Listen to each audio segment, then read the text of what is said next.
यह अच्छा हुआ कि अंततः सरकार की ओर से यह स्पष्ट किया गया कि E20 ईंधन अर्थात एथेनॉल मिश्रित पेट्रोल से गाड़ियों का माइलेज भले ही कुछ कम होता हो, लेकिन यह ऊर्जा सुरक्षा और स्वच्छ पर्यावरण के लिए उपयोगी होने के साथ ही किसानों के लिए भी लाभकारी हैं। इसके अतिरिक्त यह विदेशी मुद्रा की बचत में भी सहायक है।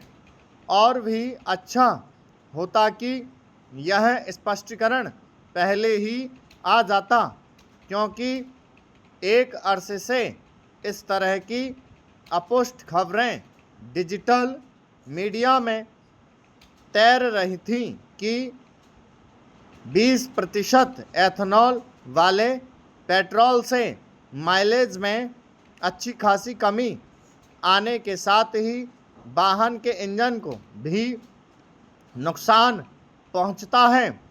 कुछ लोगों ने तो ऐसे फर्जी वीडियो शेयर किए कि E20 पेट्रोल से उनकी गाड़ी बीच रास्ते में बंद हो गई। इस दुष्प्रचार को देखते हुए सरकार और विशेष रूप से पेट्रोलियम मंत्रालय को समय रहते सक्रिय होना चाहिए था और वस्तुस्थिति स्पष्ट करनी चाहिए थी।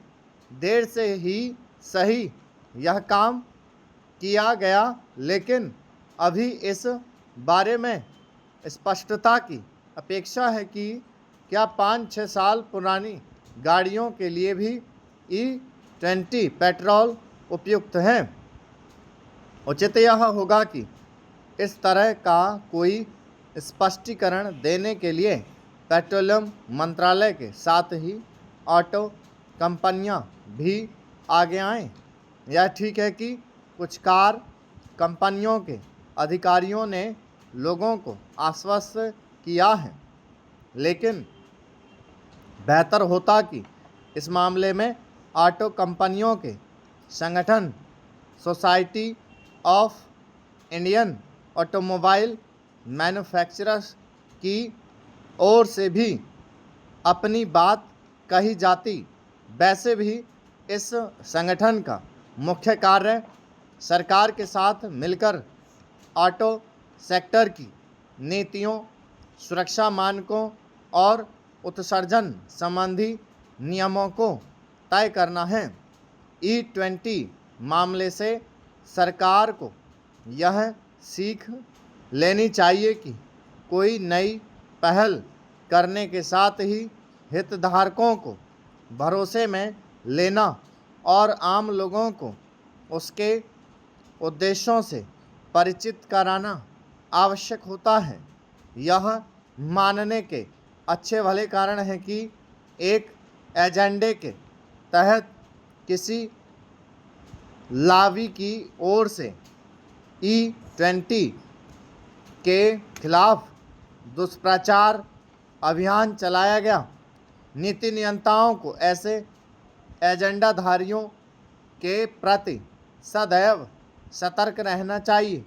यदि यह पहले दिन से ही स्पष्ट होता कि E20 ईंधन से माइलेज में महज 3-4% की कमी आती है और इसके इस्तेमाल से इंजन पर कोई विपरीत प्रभाव नहीं पड़ता, तो शायद एथेनॉल मिश्रित पेट्रोल के खिलाफ दुष्प्रचार करने वालों को सक्रिय होने का अवसर ही नहीं मिलता।